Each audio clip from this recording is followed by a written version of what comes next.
వెంకీ వద్దు, నన్ను వదిలే. మా నుంచి తప్పించుకోవటం అంత సులభం కాదు. నేను పరిగెత్తి అలసిపోయాను. ఏం కావాలి? నీ ప్రాణం అక్కర్లేదు, నీ ఆస్తి అవసరం లేదు. ఏదో అవసరానికి 2000 అప్పుడైతే ఇలా చంపేపోతారని జీవాజీ. ఆయన అప్పు తీసుకున్న తప్పించుకుని తిరగాలి కానీ ఆపేసి మీకు అక్కడ పెట్టండి. కొత్త అప్పు ఇవ్వకూడదని. ఇదిగో వెంకీ, కావాలంటే నీకు ఇచ్చిన పాత బాకీ మర్చిపోతాను, నన్ను వదిలే. మీరు మమ్మల్ని వదలనా? మేము మిమ్మల్ని వదలలేమండి. మీ దగ్గర అప్పు తీసుకున్న నిజం మమ్మల్ని నీలా వెంటాడు. అందుకు నన్ను ఎంత ఆడుతున్నారా? నన్ను అంతగా నాయపసలేదు. ఉండి లేదంటే మొత్తం లేకుండా పోతారు. ఇప్పుడు మీకు ఇస్తే జరిగేది అదే. ఇస్తే ఇవ్వండి, లేకపోతే మానేయండి, అంతేగాని శుక్రవారం పూట అశుభ మాటలు మాత్రం ఆడకండి. శుక్రవారం లేదు, శనివారం లేదు, అసలు వడ్డీ వ్యాపారమే చేయడం లేదా? జీవాజీ, డిస్కషన్స్ అనవసరం. ఇప్పటికి 18,000 ఇచ్చారు, ఇంకో 2,000 ఇస్తే 20,000 రౌండ్ ఫిగర్ అవుతుంది. 2 రోజులు తిరిగి ఇచ్చేస్తాం. వీళ్ళకి ఇప్పుడు దాకా ఇచ్చింది 14,000 కదా, 18,000 అంటాడేమిటి పెచ్చనాయాలు? పడ్డాడు కక్కుర్తాడు. సంగతి వరకు తెలిసి అసలేనయ్యా, ఇదే నేను మీకు ఇచ్చే ఆఖరి అప్పు. మీరు ఇచ్చిన ప్రతిసారి ఇలాగే అంటారు. ఉత్తినే వచ్చిందని తగలేయకుండా ఊరికే వచ్చింది ఏంటి? అబ్బాయి ఏం లేదండి. జాగ్రత్తగా ఉపయోగించి పైకి రావాలయ్యా. సరే, ఈ 2,000తో 20,000 సంపాదిస్తారు. అదే కూర్చొని ఆలోచిస్తాం. ఆ జీవగాడు ఎప్పటికైనా జీవితంలో పైకి రావాలంటాడు. రోజు ఇంత పైకి వస్తాం తెల్లడికి. రే, మనం దొరికిన వాళ్ళ దగ్గర అప్పు చేసి తాగెత్తనం. ఇలా ఎన్నాళ్ళు పిచ్చేవాళ్ళు ఉన్నన్నాళ్ళు తెలిసిన వాళ్ళందరూ అయిపోయారు, ఇంకెవరు మిగిలారా? అందుకే నేను ఎప్పుడు అంటూ ఉంటాను, సర్కిల్ బెంచ్ మని ఒక రెండో పెంచుకుందామన్నా ఎవడు కోఆపరేట్ చేయట్లేదా? మనం చూస్తేనే జంప్ అక్కడ. అరే వడ్డీ ఎంతైనా పర్వాలేదు, అప్పు ఏంట్రా అంటే ఒక ముందు రాడే. ముందుకు వస్తే వాళ్ళు వెనక్కి వెళ్తారని భయం. భయం భయం భయం, ఎక్కడ చూసినా భయం. ఎన్నాళ్ళు భయం? మనల్ని చూస్తే మనకే పరమ అసహాయం చేస్తుంది. మనకే కాదు, ఊళ్ళో వాళ్ళందరికి కూడా అదే ఫీలింగ్. అందరూ డిగ్రీ 3 సంవత్సరాలు చదివి పాస్ అయితే మనం 6 సంవత్సరాలు చదివి పాస్ అయ్యాం. మరి ఉద్యోగం ఎవడి? ఉద్యోగాలు ఇవ్వక, అప్పులు ఇవ్వక, తాగేది ఎలాగా, బతికేది ఎలాగా? అరే మనం మాత్రం మనుషులం కాదా? మనకి కోరికలు ఉండవా? ఇప్పుడు మనం ఆలోచించాల్సింది అది కాదు, రేపటికి ఎవరిని చంపాలి. కాలనీలో ఎవరు సార్?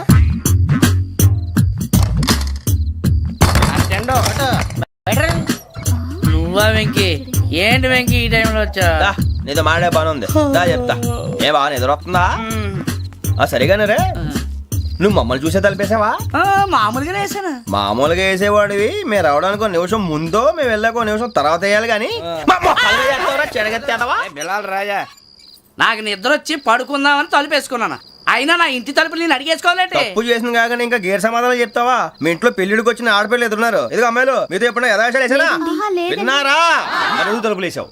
అనవసరంగా గొడవ ఎందుకు? ఇక్కడి నుంచి వెళ్ళండి. గొడవ? మీ ఇంటి మీద పడి ఎప్పుడైనా గొడవ చేశానా బిని గారు? లేదు బాబు. విన్నారా? చెప్పు, మమ్మల్ని చూసి తలుపులు ఎందుకు వేసుకున్నావు? అరే మాకు అప్పించిన వాళ్ళు కూడా మమ్మల్ని చూసి ఎప్పుడు తలుపులు వేసుకోలేదు. ఏం చేయాలి? మరి నువ్వు ఎందుకు వేసుకున్నావు? బాబు తప్పు అయిపోయింది, బుద్ధి తక్కువ వేసాను చాలా. అంటే మా మోకాల మీద తలుపులు వేసామని ఒప్పేసుకుంటున్నావు? ఒప్పుకుంటున్నాను. సరే ఇప్పుడు చెప్పు, మా మొఖాల మీద తలుపులు వేసేంత తప్పు మేము ఏం చేసామరా? తప్పైపోయిందని అంటున్నారు కదా, వదిలేయండి బాబు. అదే తప్పు మేము చేసి మమ్మల్ని వదిలేయమంటే మీరు వదిలేస్తారా బిని గారు? తప్పని ఒప్పుకుంటున్నాడు కదా అయ్యా. ఇప్పుడు టైం 11 అయింది, వెళ్ళి పడుకోండి. 11 అయిందా?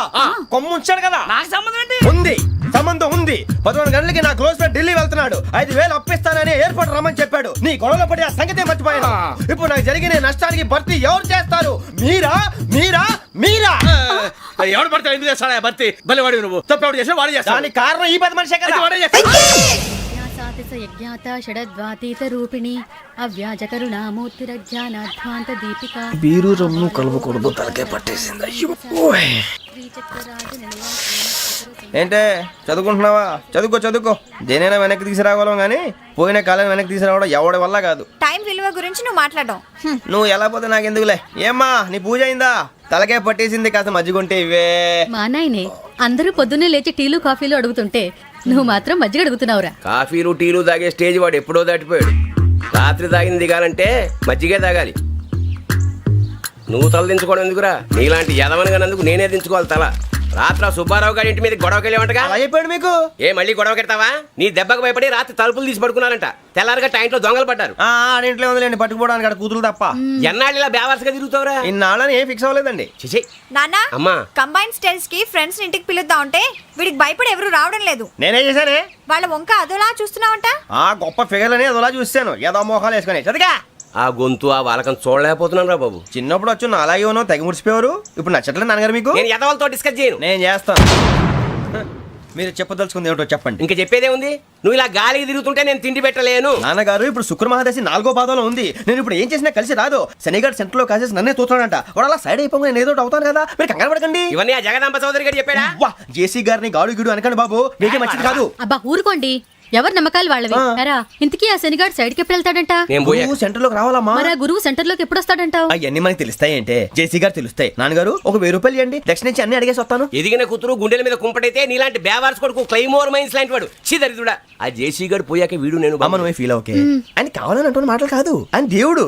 కానీ ఆ శనిగాడు ఆడి కాన్సన్ట్రేషన్ అంతా నా మీదే పెట్టేశాడు. మరి ఇప్పుడు ఎలాగరా నాన్న? ఆ పని మీద డబ్బులు అడుగుతుంటే నిసుక్కుంటున్నాడు. పోనీ నువ్వేనా ఇవే? నా దగ్గర కూడా లేవురా.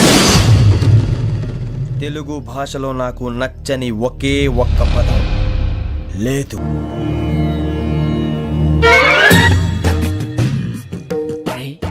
కళ్ళు మూసుకునే ఉన్నాడు, కొంపదీసి నిద్రపోతున్నాడేంటి? ధ్యానం. కళ్ళు మూసుకొని ఎవరినో కాంటాక్ట్ చేస్తున్నారు. అవునా? అబ్బా రామ్ ప్రసాద్, నీకు నిజం చెప్పాలంటే బాధగా ఉంది, కానీ చెప్పక తప్పదు. ఎందుకంటే అది నిజం కాబట్టి. Correct sir, correct. ఏంటి సార్ అది? నీకు 40 ఏళ్ళు వచ్చే వరకు కష్టాలు తప్పవు. గురుజీ, అవి మామూలు కష్టాలు కావు, అష్ట కష్టాలనే చెప్పాలి. ఉదాహరణకు అవి ఎలా ఉంటాయంటే, దొరక్క నీకు ఫుడ్ దొరికితే అది నీ నోటికందే లోగా నీ కాలో నీ చెయ్యో తగిలే మట్టిపాలైపోతుంది. నీ వాకలికి తట్టుకోలేక అప్పు కోసం ఎండను పడి వెళితే అక్కడ తాళం వేసి ఉంటుంది. మరో కఠోరమైన నిజమేమిటంటే, నీ దరిద్రాన్ని చూసి భరించలేక నీ భార్య లేచి వెళ్ళిపోతుంది. ఒక్కతేనా ఎవరితోనన్నా? తప్పు. అతని దురదృష్టాన్ని చూసి ఎగతాళి చేయకు రమణ. Sorry sir. ఇదయ్యా రాంప్రసాద్, నువ్వు ఈ 40 ఏళ్ళు ఈ నరకాన్ని అనుభవించక తప్పదు. 40 ఏళ్ళ తర్వాత అలవాటైపోతుంది. ఇక నువ్వు వెళ్ళొచ్చు. ఏమో వెంకటేశ్వరరావు, కులాసైనా రమ్మన్నారట. నీకు శుభవార్త చెబుదామని పిలిపించాను. ఏంటి గురుజీ? నీకు శుక్ర మహాదశ ప్రారంభం అవబోతుంది. అంటే శనిగా సైడ్ అయిపోయినట్టేనా? ఆల్మోస్ట్ అయిపోయినట్టే. మీరంతా టోపీలు పెట్టుకునే ఉద్యోగాలు కూడా చేసుకుంటారు. ఇప్పటిదాకా మేమందరికీ టోపీలు పెట్టాం గానీ మాకు మేమే టోపీలు పెట్టుకుంటాం ఎప్పుడు అనుకోలేదు గురుజీ. అదే విధి. మరి ఇప్పుడు బిల్ల బంటోతు నుంచి బీట్ కానిస్టేబుల్ వరకు అందరికి నెత్తిమి టోపీలు ఉంటాయి. అందులో ఏ ఉద్యోగం? ఎస్ఐ గారు కూడా టోపీ పెట్టుకుంటారు తెలదా? ఏది మన చదివే చదువులకు ఎస్ఐ ఉద్యోగాలు ఇస్తారేంటి? గ్రహాలు శాసిస్తున్నప్పుడు చదువులతో పని లేదు. ఏబిసిడీలు చదివినా చాలు మీ జీవితాలు విచిత్రమైన మలుపులు తిరుగుతాయి. మీకు విపరీతమైన ఫాలోయింగ్ వచ్చేస్తుంది. మీరు చాలా ఫేమస్ అయిపోతారు. వింటానికి చాలా బాగుంది. ఇప్పుడు మమ్మల్ని ఏం చేయమంటారు గురుజీ? ఏమీ చెయ్యదు, వెయిట్ చేయండి. కాలం కలిసి వస్తే అదృష్టమే మిమ్మల్ని గేలం వేసి పట్టుకుంటుంది. అంతవరకు వెయిట్ చేయండి. వెయిట్ చేసి కొంచెం వెయిట్ కూడా పెరిగింది. అయినా పర్వాలేదు, వెయిట్ చేస్తాం. అందాక ఏ అప్పు సపోర్ట్ చేసుకుని తాగుతాం, బ్రతుకుతాం అన్నట్టు. అప్పు అంటే గుర్తొచ్చింది, అప్పు మీద మీ అభిప్రాయం ఏంటి గురూజీ? ఏంటరా ఇంత నుంచి మీకు ఎదుగుతున్నాను రా, ఇక్కడేం చేస్తున్నారు? ఏ మన టైం బాగుందిరా. ఎవడన్నా అప్పిస్తున్నాడా ఏంటి? కాదురా, ఉద్యోగాలు ఇస్తారమ్మన్నాడు. గురూజీ చూసారా, చౌదరి గారు చెప్పింది నిజమే. మరి శుక్రమాదేశ్ మొదలైంది. ఇంతకీ ఎవరా మహానుభావుడు? నమస్కారం. అయినా నేను చెప్పింది. ఆహా, సాక్షాత్ ఎంప్లాయ్మెంట్ ఎక్స్చేంజ్ నడుచుకుంటూ వస్తున్నట్టు ఉంది. పదండి పట్టేద్దాం. నమస్కారం సార్. నమస్తే. వీలే సార్ మా ఫ్రెండ్స్. నమస్తే. నేను చెప్పానుగా భగవాన్ గారు. ఆహా, పేర్లోనే దేవుడు ఉన్నాడు. లోపల కూడా పాజిటివ్ థింకింగ్ ఎక్కువ. ఇంతకీ మీరు ఇండియానా చైనీసా? India sir. మా ఫేస్ చూస్తారు అనిపించలేదు మీకు? భలే కామెడీ ఫీల్ అలా ఉన్నాడు. నేను అడిగేది ఇండియన్ రెస్టారెంటా చైనీస్ రెస్టారెంటా అని. నేనేది ఓపెన్ గా డిస్కస్ చేయను కదా. పేరు చూసి స్కూల్లో డిస్కషన్ పెడతాడు అనుకుంటే వీటేంట్రా హోటల్ అంటున్నాడు. బాబు ఎట్ ఫీల్ అవుతున్నాడు. అంతా మీ ఇష్టం అంటున్నాడు సార్. ఫస్ట్ చైనీస్ రెస్టారెంట్ కి వెళ్దాం. నెక్స్ట్ అక్కడ డిసైడ్ చేద్దాం. చాలా ఇబ్బంది పడుతున్నట్టున్నారు. నువ్వు చేత్తో తినే బాబు. నేను జనరల్ గా చైనీసే ప్రిఫర్ చేస్తాను. ఫ్యాట్ కంటెంట్ తక్కువ ఉంటది కదా. రేపు నుంచి మేము కూడా ఇదే ఫాలో అవుతాం. ఇంతకీ మీకు స్టీల్ ప్లాంటా, షిప్ యార్డా, ఏషియాడా, జింక, బంక? హెచ్పిసిఎల్. ఇవన్నీ దేనికి సార్? దేనికేంటి? ఉద్యోగం చేయడానికి. మీకు ఎందులో కావాలో చెప్పండి. నేను అమలపోతున్నారా? ఏంటయ్యా డిస్కషన్స్? మాకు నీ ఛాయిస్లు ఉంటాయి అనుకోలేదు. మీరు సడన్ గా జింకు బంకు అంటే సింక్ అవడానికి కొంచెం టైం పట్టింది. అదే అదే జేసీ గారు టోపీలు పెట్టుకుని ఉద్యోగం అన్నారుగా. వీటిలో టోపులు పెట్టుకునే జాబ్లు ఎక్కడ ఉన్నాయండి? అన్నిటిలోనే ఉంటాయి, వాటిలో కూడా ఉంటాయి. వాచ్మెన్ ఉద్యోగం కావాలా? ఇంతకీ మీరు అనే జాబ్ లేండి సార్? నేను చెప్పేది టోపులు పెట్టుకునే ఉద్యోగం కాదు, టైల్ కట్టుకునే ఉద్యోగం. అది టైల్ కట్టుకోవటం మాకు రాదు. వాళ్ళు కడతారులే. ఇంతకీ మీకు జిఎం కావాలనా ఏజిఎం కావాలనా అట్లా పిలుస్తున్నాడు చూడు బాబు. జిఎం అడిగితే ఎలా ఉంటుందంట? ఏజీఎం అంటే వింటానికి కొంచెం పెద్దదిగా ఉంది. అడుగు. ఏజీఎం ఇప్పించండి సార్. అనుకున్నాను నువ్వు ఇది అడుగుతావని. జిఎం అంటే జనరల్ మేనేజర్, ఏజిఎం అంటే అసిస్టెంట్ జనరల్ మేనేజర్. తూచండి, మాకు జిఎంఏ కావాలి సార్. అది సరే కానీ భగవాన్ జీ, ఈ ఉద్యోగాలకి టోపీలు పెట్టుకుని వెళ్ళొచ్చా? నీ ఇష్టం వచ్చినట్టు వెళ్ళొచ్చమ్మా. అయితే నాకు జింక్లో నాకు స్టీల్ ప్లేట్ నాకు బంకులో కానీ కన్ఫ్యూజ్ చేయగానే ఆయన్ని అందరికీ ఒక చోట ఇప్పించండి సార్, కలిసి పని చేసుకుంటాం. జీతం ఎంతండి? 30,000 అంటే 40,000. వడ్డీ ఎంత? అప్పు కాదయ్యా, నీకు ఇచ్చే జీతం. అంటే తిరిగి ఒక్కలేదా? ఫ్రస్ట్రేషన్ లో ఉన్నట్టున్నాడు. అవునండి. నువ్వు ఇచ్చిన వాళ్ళు తీసుకోరు. మాకు అవసరం కూడా అదే. అంతేకాదు ప్రతి నెల గ్రాట్యుటీ, పిఎఫ్, సిఎఫ్. బియ్యం కూడా సార్? ఏ నువ్వు యాక్ చేస్తావా? భగవాన్ జీ, మీరు ఇదంతా ఎందుకు చేస్తున్నారు? ఊరికే మాత్రం కాదు, నేను మంచోడని చెప్పి నా కారు పెట్రోల్ లేకుండా వెళ్తుందా? వెళ్దాం. నేను ఇచ్చుకోవాల్సినవి ఉంటాయి కదా. కదా. ఇలా చూడు, అందుకని ఉద్యోగానికి వాళ్ళ ఆకారం తీసుకుంటా. మా గెటబుల్ చూసి మీరు అపార్థం చేసుకుంటున్నారు. మాకంత పొజిషన్ లేదండి బాబు. పోనీ నలుగురు కలిసి ఉద్యోగం చేసుకోవచ్చా? మీ దరిద్రం నాకు అర్థమైంది. థ్యాంక్స్. మీ నలుగురు కలిసి ఓ ₹1,00,000 ఇవ్వండి చాలు. నేను నమ్మనరా, డబ్బుల విషయంలో అసలు నమ్మను. నాన్నగారు మీరు అలా అంటాం భావ్యం కాదు. ఏదో జేసీ గారి సిఫార్సు వల్ల శని గారు సైడ్ అయ్యి శుక్రమహాదేశం మొదలైంది. ఉద్యోగం దానంతటి అదే వెతుకుంటూ వచ్చింది. అందుకని ఇంకేం కావాలో చెప్పండి. స్టీల్ ప్లాంట్ లో జీఎం అని పెద్ద పోస్ట్ అమ్మా. జీతం 30,000, నెల నెల ప్రమోషన్లు, సిఎఫ్లు, డిఎఫ్లు, పిఎఫ్లు, బిఎఫ్లు. ఇవన్నీ నువ్వు చదివిన చదువుకే. అబ్బాబే, దీనికి చదువుకి సంబంధం లేదండి. చెప్పాను కదా, శుక్రమహాదశ. అది దాని పవర్ అనుకోండి, ఎఫెక్ట్ ఈ అనుకోండి. రోజుల్లో కూడా గ్రహాలు ఏటా nonsense? అబ్బా ఏంటండి వాడన్న ప్రతిదాన్ని ఇలా కొట్టి పడేస్తారు. చిన్నప్పటి నుంచి లక్షలకు పోస్ట్ చదివించారు. అమ్మా నువ్వు లేని పోనీ పెట్టుకో. లక్షలు ఎక్కడైనా ఊరుకోరా, మాట వరుస కదాలే. ఒక 25,000 ఇస్తే వాడి జీవితం సెటిల్ అయిపోతుంది అంటున్నాడుగా. అంతగా ఆలోచిస్తారేంటండి? అమ్మా నాకు ఉద్యోగం రాగానే మీ అందరినీ స్టీల్ ప్లాంట్ షిఫ్ట్ చేస్తానే. ఓకే? నువ్వు చెప్పేదంతా కరెక్టేనా? నాన్నగారు మీకు అంత అనుమానం అయితే ఇవ్వకండి. సర్లే, ఇప్పటికిప్పుడు అంత డబ్బు అంటే కష్టం కానీ నా కెనటిక్ హోండా అమ్మాలి. నాకు తెలుసు మీరు ఆ నిర్ణయం తీసుకుంటారని, అందుకే పార్టీని పట్టుకొచ్చాను. బయట వెయిటింగ్.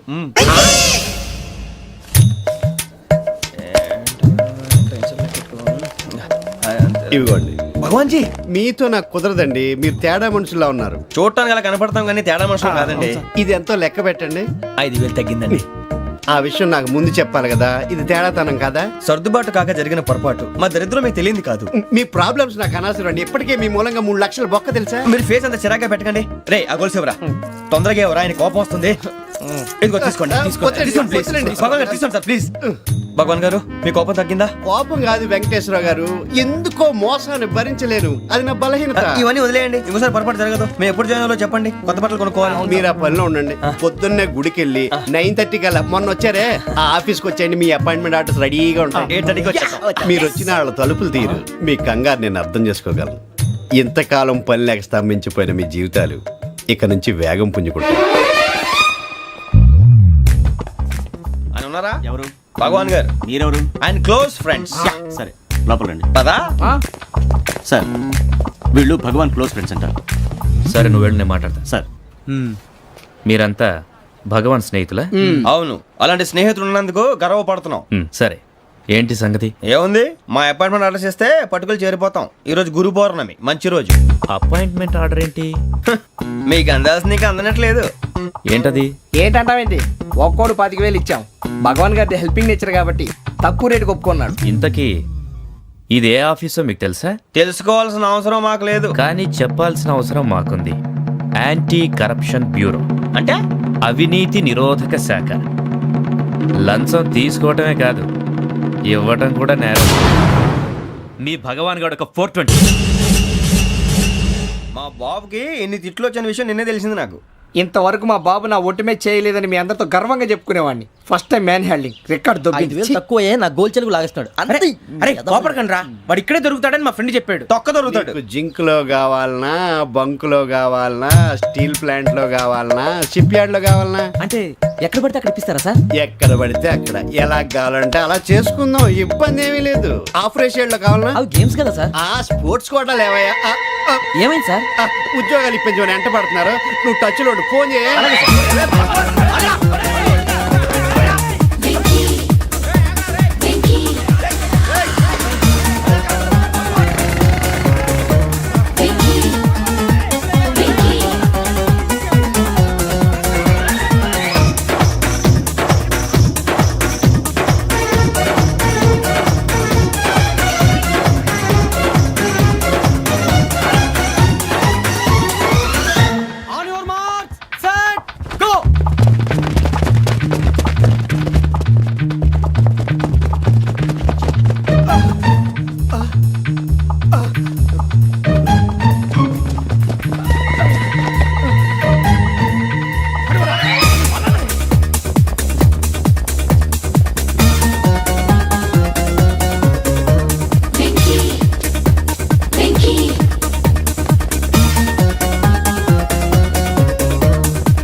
అవును సార్.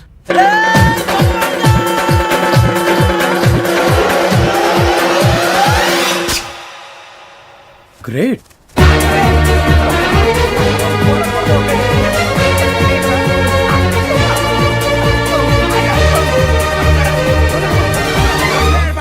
మీ నలుగురు సెలెక్ట్ అయ్యారు. దేనికి? ఎస్ఐ సెలక్షన్స్ లో మీరు ఫిజికల్ టెస్ట్లన్నీ పాస్ అయ్యారు.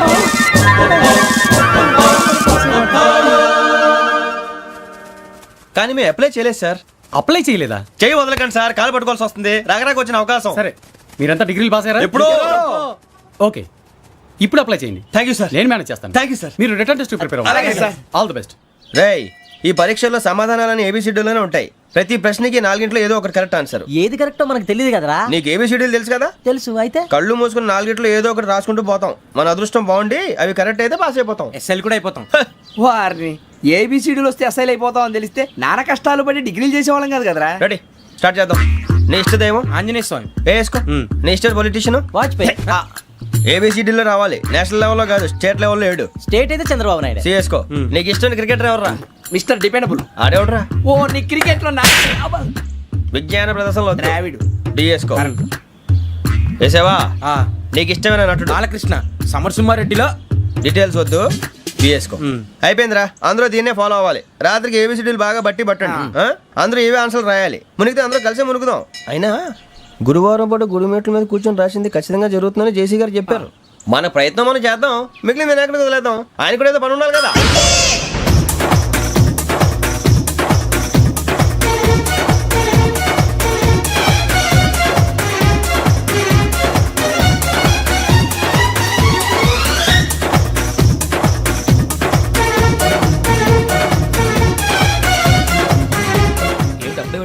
మేము దేవుడిని నమ్ముకున్నాం, అందుకే ఫాస్ట్. వాళ్ళు నమ్ముకున్నారు, అందుకే లేట్. అర్థం కాల.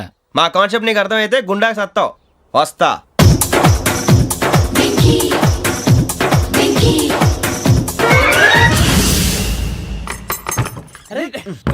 మనం అనుకున్నదంతా జరిగిపోయిందిరా.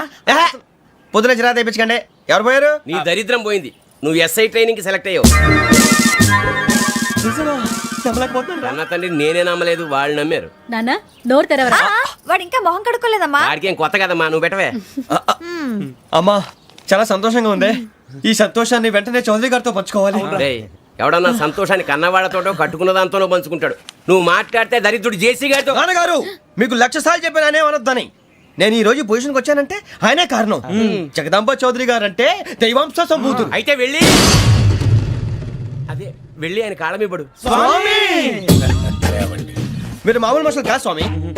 టోపీలు పెట్టుకుని ఉద్యోగాలు వస్తాయన్నారు, అలాగే జరిగింది. ఏబిసిడీలు వస్తే చాలన్నారు, చివరికి వాటిలతోనే ఉద్యోగాలు తెచ్చుకున్నాం. ఇందులో నాదేముంది?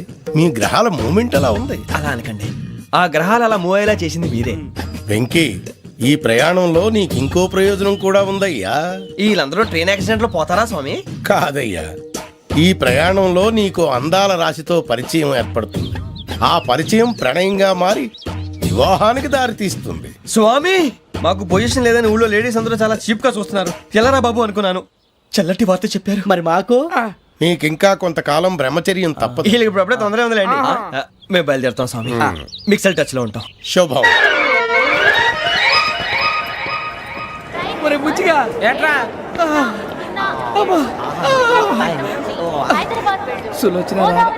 మొత్తం అమ్మాయిలే, ఇది ఎక్కుదాం. ఎందుకైనా మంచిది ఫోన్ ఇరా. అవుట్ గోయింగ్ చేద్దానట్రా మా నాన్న. హలో, ఇప్పుడు మేము స్టేషన్కి వచ్చామండి. ఏ బోగి ఎక్కితే బాగుంటుందో మిమ్మల్ని మాట్లాడుదామని. ఈరోజు బుధవారం పంచమి, అంటే మకరం నుంచి గురుడు సింహానికి జంప్ అవుతున్నాడు. ఏదైనా ఆడ్ నెంబర్ బోగిలో కూర్చోండి. ఆడ నంబరా? నంబర్లు ఆడబాగా ఉంటాయి గురూజీ. ఆడ నెంబర్ కాదయ్యా, ఆడ్ నెంబర్, బేసి సంఖ్య. అర్థమైంది కాపర్ కానీ గురూజీ. ఇక్కడ 4లోనే 7లోనే ఛాన్స్ ఉంది. 7 ఎలాగో సెడ్ నంబర్ కదా, ఇక 4 ఎక్కేస్తాం. 7 అంటే బేసి సంఖ్యే కదా వెంకీ. తెలుసు, సేఫ్టీకి అడిగాను. ఇంతకీ ఏ సైడ్ కూర్చుంటే మంచిదంటారు? నీ రాశి రీత్యా ఈశాన్యంలో కూర్చుంటే బెస్ట్. ఒరేయ్ గురూజీ దెక్కొద్దన్నారు, పదండి.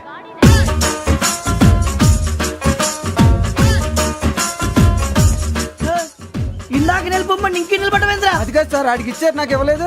ఆడి ఫేస్ నాకు నచ్చింది, నీ ఫేస్ నాకు నచ్చింది. Sir please. నమస్కారం నాగరాజు గారు. నమస్తే. నేను నీకు తెలుసా? తెలుసా? భలే వార్ సార్. నిప్పు నాగరాజ్ అంటే గోదావరి ఎక్స్ప్రెస్ గడగలు దాడిపోతుంది చెట్ట పేరుంది. ఛే, మంచి పేరు. ఈయన ఆయన. నమస్కారం సార్, నమస్కారం సార్. ఒక్క ఫోటో సార్. సార్ టీసీలో కూడా ఫ్యాన్స్ ఉంటారా? స్టడీ అండి. ఫోటోలు మార్చేస్తాం. కడిగి నాకు తెలుసు. నాకు పంపుని. ఏడా పోతురు? హైదరాబాద్ అచ్చ మా ఊరు పోతురు. పెడతలేడా? అది అడగదాం వచ్చాం. మీరు ఎక్కడ కూర్చోమని అక్కడ కూర్చుంటాం. S4 లో కూర్చో. S7 ఇప్పించండి. అంటే జేసీ గారు అక్కడ కూర్చోమని చెప్పారు. టీసీని నేను చెప్పినట్టు గొట్టంగాడు కాదండి. మరి గోదావరి ఎక్స్ప్రెస్ లో మీరు ఎంత పవర్ఫుల్, గోదావరి జిల్లా ఆయన ఫేమస్. వైజాగ్ లో సెటిల్ అయ్యారు, గొప్ప సిద్ధాంతి. ఆయన చెప్పింది చెప్పినట్టు జరిగిపోద్ది. మిమ్మల్ని కూడా ఒకసారి అక్కడ తీసుకెళ్తాను. సరే సరే, S7 లో కూర్చొని నేను ట్రై చేస్తాను. మీరు ట్రై చేస్తారన్నారంటే అది ఓకే అయిపోయినట్టే. ఓవరాల్ బాగా విచారాలు కూర్చో మరి. గురుగారు, ఈ భోగిలో ఈశాన్యం ఎటువైపు? లెటర్లో బాబు. మళ్ళీ ఏమిటి వెంకీ? ఏం లేదు గురుజీ, తమరేమో ఈశాన్యంలో కూర్చోమని చెప్పారు, అక్కడేమో లెటర్ ఉంది. ఇప్పుడు మమ్మల్ని ఏం చేయమంటారు? అయితే అప్పుడప్పుడు అందులో కూర్చోండి, మిగతా సమయంలో తూర్పు ముఖంగా కూర్చోండి. గ్రహాలు కాంప్రమైజ్ అవుతాయి. రేయ్, ఆ మందు బట్టలసే జాగ్రత్త. మన కాబోయే పోలీసులు ఎవరికి తెలియకూడదు. అసలే డిపార్ట్మెంట్ బోరు అంతంత మాత్రంగా ఉంది. ఈ అమ్మాయినా? చిచి, ఇది కాదు. అమ్మాయి పక్క నేను momo, do you all have reservation tickets? ఏదో అడుగుతుంది చూడరా. ఆ నిప్పు Nagaraj telling. Who is he? Ticket correct, నిప్పు నాగరాజ్. Idiots. చౌదరి గారు చెప్పినమ్మా ఈ అమ్మాయినేమో. చిచి, చౌదరి గారు అందాలు రాసని చెప్పారు. ఏదో బోర్ బిల్ వాటం ఇదని. ఇది కాదు, వచ్చేది.